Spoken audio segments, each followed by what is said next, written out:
Stop. I can't take it anymore. Oh, I do the live ones too. Yes, I know. I saw your act in the theater. You're really quite good. Quite a certain harmful habit.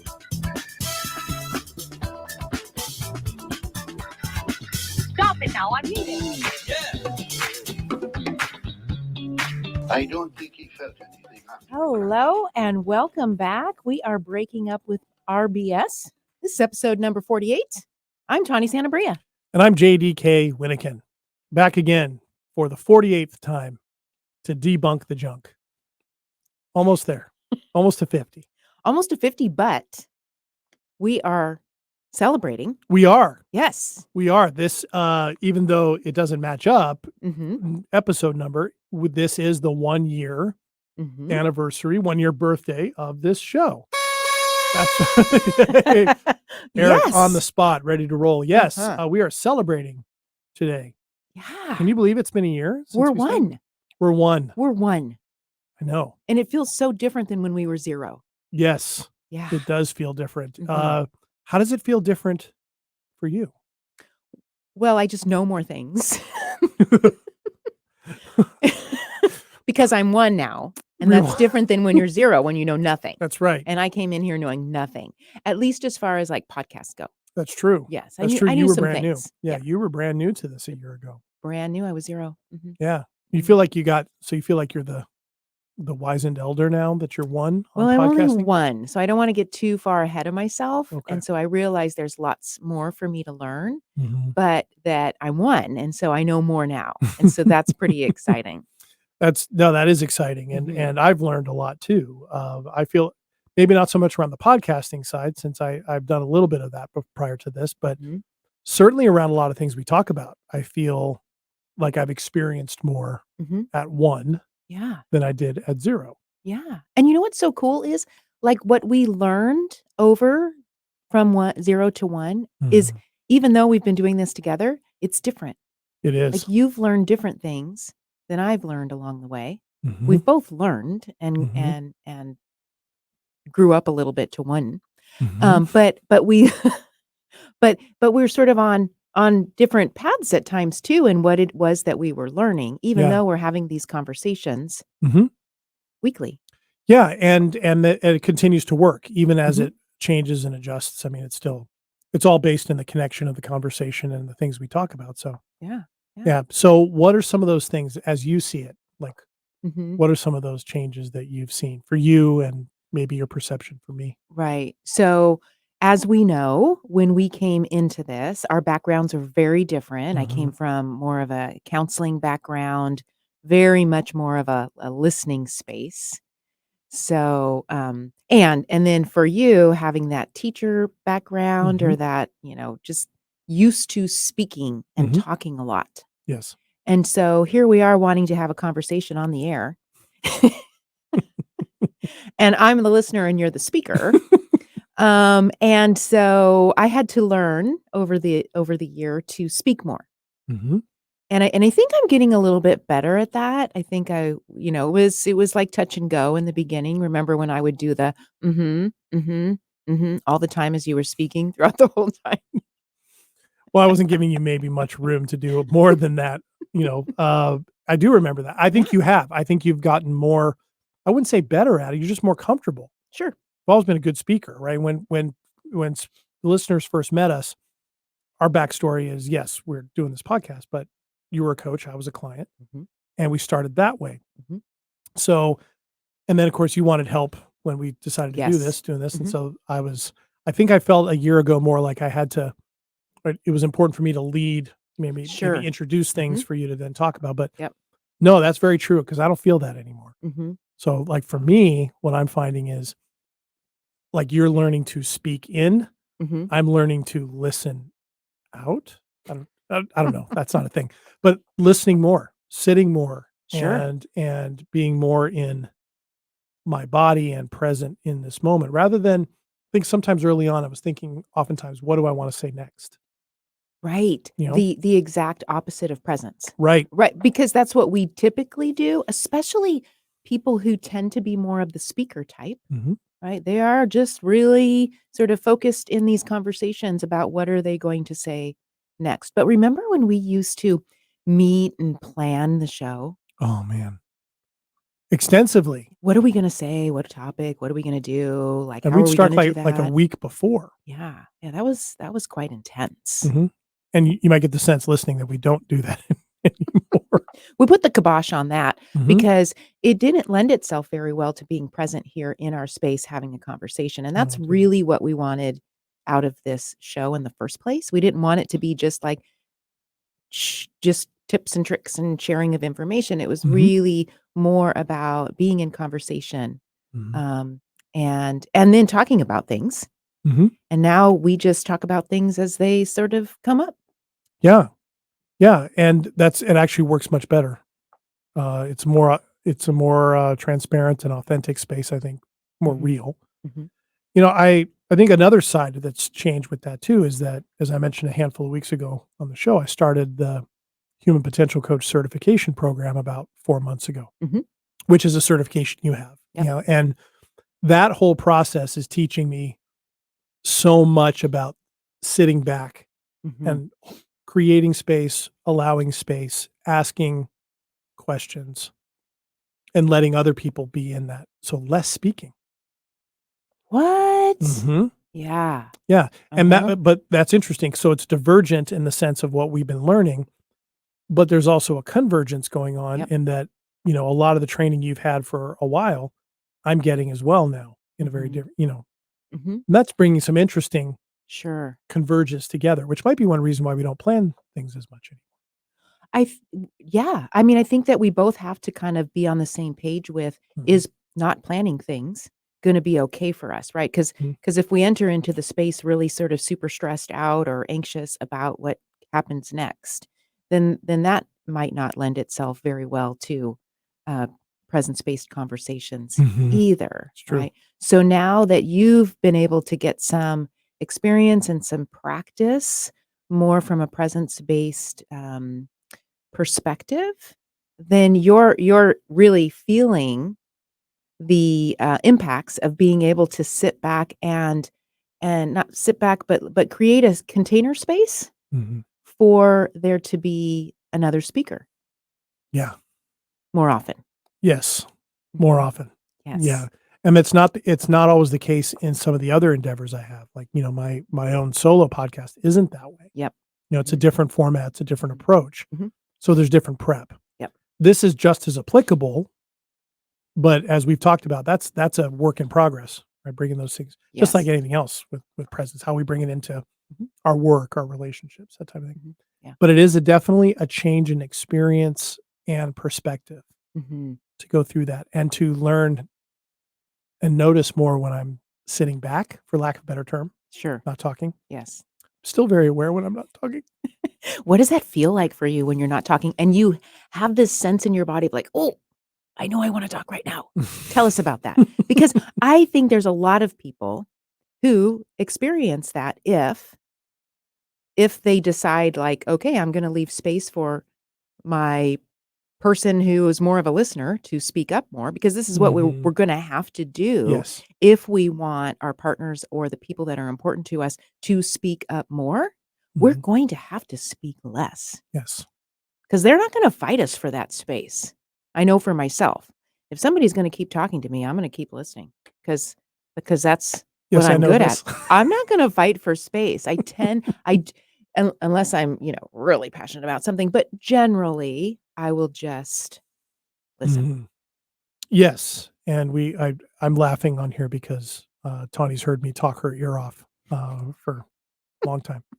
So what comes up for me now with sitting back and not talking as much? I think I have a better awareness of whatever the impulse might be as to why I wanna talk. Like, I'm more aware of it. Sometimes I've been uncomfortable with just there being dead silence. Not just on this podcast, I but just in know. general. Right. That's been new, so I'm aware of that. But then I'm learning as time goes by the difference between that moment and when I genuinely have a thought that I think will be helpful or is in response to the connected conversation that I'm in. And the key is the second one is supernatural. The first one is manufactured. Mhm. I still don't always do great with it, but I'm able to tell the difference a bit more in my body, Mhm. in the moment. Mhm. Like, this is one of those times you've asked me a question, I'm reflecting on it. This is coming from that space. Early on, I think trying to, early on a year ago when we were 0, I talked a lot to kind of, well, this is how we keep the conversation going. Some of it also, I think too, is we have a year of this. We have a dynamic that has continued to grow, and we've added in new things and each learned new things and talked about them. So I trust the space more, Sure. and we're used to the space more, Sure. to that ebb and flow. Mhm. So that's what comes up, and it's much more, I'm really a lot more comfortable being quieter than I think I ever thought I could be. And I like that space more because what I enjoy about it is I get to see the other person better. Yeah. And with my backstory, I used to just run over people. It was all about where I could get what I needed to do. And Yeah. that doesn't happen as much. So it feels good to be in that space because it's real connection, and it's given me a spot in this that I can relate when I'm in conversations with family, close friends, others, loved ones. Oh yeah, okay, here's that space. Mhm. Yeah. I can sit back. And so it probably feels like as you talk about it, like there's less pressure on you, Yes. Mhm. right? You can roll with Mhm. as opposed to have to roll over. Very well said. I would I would say too though that it's similar for you from the other direction. I've experienced you as not maybe realizing you have more to say than you thought, Mhm. but more comfortable with kind of playing around with it, talking about it, bringing it out. You certainly don't need me to prompt you once upon a time like I felt maybe you did. Right. That was my story, of course. Yes. You didn't need me to prompt, but I think I Uh-huh. told myself that. Mhm. Yeah. Yeah. I think that's what's so we have our stories about each other always and our roles in that dance Yeah.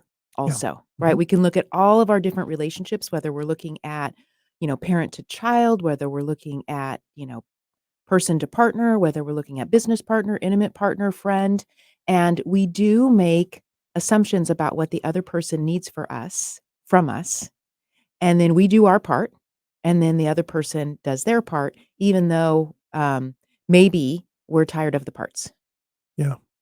right? Yeah. Mhm.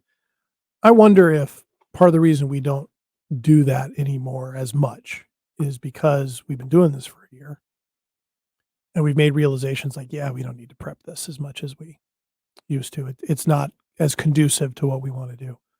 Um, I guess I guess you could say we've worked on it, but it's never really felt like work. Mhm. And that's a great example, that you just brought up, like, so we decided that we didn't have to have all of the prompts. Mhm. We have different ways of doing things, right? And our brains are different, just like anybody else. Right. Like, Right. what you're able to hone in on and sort of focus on is different than what I do, and that's what we're dealing with, right? And that's not a bad thing, although sometimes we make that a bad thing. If people would just think the way we think, then everything would be just fine. But but that's not realistic, and No. and it wouldn't be fine, and it would be super boring, right? So part of it is that, with the growing is that I knew I didn't want to be on a podcast where you felt the pressure of having to be the speaker Mhm. and of having to have everything figured out before we came in here because that made sense to you. A and for good reason, right? And, then I think that I knew that I didn't want that for myself because I felt limited. Mhm. And oftentimes the listener does feel limited. The person in the listener space versus speaker space. Yeah, I guess what I would be yes, yes. I think that dance isn't done typically very equally. We've got the Mhm. people in the world who are the speakers generally. We know these people. Everybody knows these people. We cannot not know these people because they're talking a lot. They don't shut up. Right. Now the listeners, generally, those listeners are not as visible. Mhm. We know they're there because if the speakers want somebody to listen to them, right? Because why else would they be doing this? Mm. And so, but they're just not as visible as the speakers are. Mhm. So the listeners, really do want to be able to express. They haven't had a lot of practice, Mhm. right? And so it is for us to work together. If the speakers can kind of notice when they're speaking a little bit more than the listener, and there's some different things that a speaker can do to allow for space for the listener. And it can be more of a dance, of a reciprocal kind of dance where Yeah, the speaker sometimes is actually the listener, but some speakers aren't actually the listener. I mean, we know these people too, we do. right? Not a dig, but we just get really good at what we practice. If we're going to really be in connection with each other, we want space for the listeners to start being able to express themselves, Mhm. and we want those speakers to be able to listen. Right, because the benefit from the speaker side of that is it opens up new perspectives, ideas, possibilities, and shows in a good way, shows the limits of a speaker's thinking or perspective, which when it comes from a place of connection never feels like a threat or a criticism. It opens things up. Uh, yeah, it is interesting because the speaker, depending on what the motive is for speaking, Sure. you know, and sometimes maybe it's true from the listening side. I know there have been times in my life where I've been speaking so I don't have to hear maybe something from somebody else I don't want to hear or to hide from my emotions. I've joked on here before that it was not a joke. I used to be able to talk a lot about how I thought about my feelings, but not about what my Mhm. feelings were. Is it true sometimes people will listen because they don't want to say something? I mean, Could be all kinds of different yeah. reasons. Mhm. Yeah. I often ask my clients that I work with as a couple, what's the purpose of a conversation? Because I like to see sort of like what what the answer might That's be. such a you question. What is the purpose of a conversation? Like, why do we have them, right? And I get all different kinds of I answers, bet. right? And it does, certainly the speakers are giving in general a particular kind of answer to share information, to teach, to fix. Fix. Yeah. Yeah. And the listeners are typically giving different answers. What do they give? Support, understand, you know, some of those things, right? Certainly sometimes it's fixing, but the fixing is generally more of the one who's speaking. Like, right? Yes. That's the purpose of the conversation. So Mhm. that's the trouble too, is like, okay, so now you have a speaker and a listener, and we could put different labels, but in general, some most we either love to talk or love to listen. Some, we're in that continuum. So if we're in conversation with each other, right? Then how do we do this dance in a way that allows for us to have a conversation that fits for the purpose that is a shared purpose, Yeah. right? Yeah. Because if the listener wants just understanding and the speaker wants only just communicate when there's a reason to fix it, right? Then we don't have opportunities to be in conversation with each other very often because we're Mhm. looking for different things out of conversation. Yeah, and if that happens on a regular basis, Yep. the relationship will only grow so much Or not. or not. Yeah. Mhm. What came up for me when you're talking about that is it seems like it takes us back to a conversation we had about agreements. What is the mutual recognition of the nature of the dance, Mhm. whatever that is, the agreement. I'm wondering if maybe what's worked so well for us as these individual changes and growth points have happened over the last year is because we've had an agreement where we really wanted to see this just grow. And we were both open to the shifts in how we did things, even though I don't think we ever fully came out and said that. I know we weren't trying to do anything other than have connected conversations around, presence-based stuff, but just around stuff that felt accessible for Mhm. listeners. And I wonder if maybe that's one reason why this has worked so well, is because there's an agreement or an understanding. Because then what that does is, me as a speaker, I know giving you space to speak is important. Yep. And then you know that you stepping in to speaking more is helpful. What do you think? Yes. Oh, absolutely. I was thinking as you were saying that, sort of one of the things we did agree on early is not to be outcome focused. Yes. We didn't want to have this is where we need to get, this is the point, these are the tips. We didn't want that out of the conversation, because being outcome focused doesn't allow us to move and groove, right, with the process, Mhm. with whatever comes up. Yeah. Because if we take care of just doing things this way, the outcome that comes out of it will be what we need. Most likely. Most likely. Mhm. It'll come from an authentic, real space. Real's better than authentic. Mhm. That's what I like about it. Mhm. I have absolutely no doubt that we are right where we need to be with this, even though it's in a real different spot than it was a year ago. 'Cause we're one. Because we're one. Yeah, we can't be in the same spot if we're one as when we were 0. That's right. That's right. Well, you've added in a lot of other stuff too. I mean, you've got the 6-week self-mastery course Mhm. at unperfectyourself.com, by the way. Mhm. You can sign up for that. That's a thing that was Yes. born this year. Yes, that's a thing. Yeah. Trying to really help folks get outside of that outcome focused, Right. right? Mhm. We are just exhausting ourselves being so attached, Mhm. right, to particular outcomes. Yeah. And the idea of what we need it to be, Yep. rather, and that's the interesting part for me. And I think that's when I step back from speaking so much.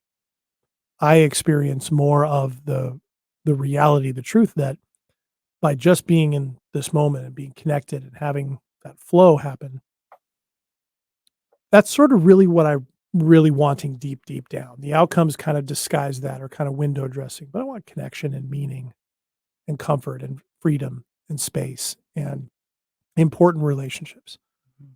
where I feel a part of something and not just on my own. I think that's underneath a lot of that. And it's been one of the benefits of when I stop and slow down and sit back. I can see that regardless of whatever outcomes are happening in my life, in that space, I've got what I need. Mhm. Yeah. That's the thing. Over the decades that I've been meeting with clients in different capacities, when a client comes into the session and says, "I have nothing to talk about today," those are my favorite. I'm like, "Ding, ding, ding, ding. Yep. We are going somewhere today," Mhm. right? I don't want you to have to have something to talk about. And we get to so much depth in those moments, Yeah. because they're not if somebody's not coming in with a predetermined agenda Mhm. about what is going to take place. And if that person's a speaker, they're Mhm. gonna know how to shape it or want to shape Yes. it. Mhm. Mhm. Some of the biggest conversations you and I have ever had came when I said, "I'm not sure what to talk about today," Yeah. including, I mean, I can name them all. The conversation about me not having enough fun in my life was Yes. one. Mhm. What if you don't want or need things from people was another one. Yeah. Mhm. I mean, there's so many, Mhm. but, Yeah. Yeah. Those are my favorite. When we don't have that agenda, so much possibility is available to us. and so hence us not bringing an agenda in Yes. here Exactly. anymore. Yep. 'Cause if you have a chance, Tony, you should go back and listen to some of the early episodes. There's good stuff in there. But I'm afraid. based on what we're talking about, I know for me, I can totally hear me trying to force the issue. Like, we're trying to get to this outcome or this takeaway. I used to ask you, "So what homework does everybody have?" What a teacher thing to say, Yes. and we caught that early, right? Let's stop doing that, Mhm. you know? Mhm. But yeah, Yeah. interesting. And I would sit and listen. And I think in maybe not the first ones, but maybe some of the more recent ones, I do notice myself holding holding the space much longer, Mhm, even if I just have to keep talking to mhm, allow you to practice Mhm. waiting for me to stop talking. Do you sense that I'm holding the space more fluidly, more easily, whatever, than I did before? Yes, absolutely. Yeah. Yeah. Yeah, I sense you more comfortable stepping in Mhm. than before. And I appreciate the distinction here because I think I interpreted that from the speaker side as like, well, she just doesn't know what to say, or she, you know, or she isn't comfortable, or she's intimidated. But that's not the case. Mm-mm. Yeah. No. And I'm not intimidated or unable to hold the space either. Mhm.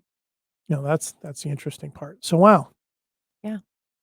I know you and I didn't spend a whole lot of time thinking about where we would be when we turned 1. I had no idea where we would be at 1. No idea either. Mm-mm. No idea. But there's good stuff. Like you said, you got your 6-week courses out there.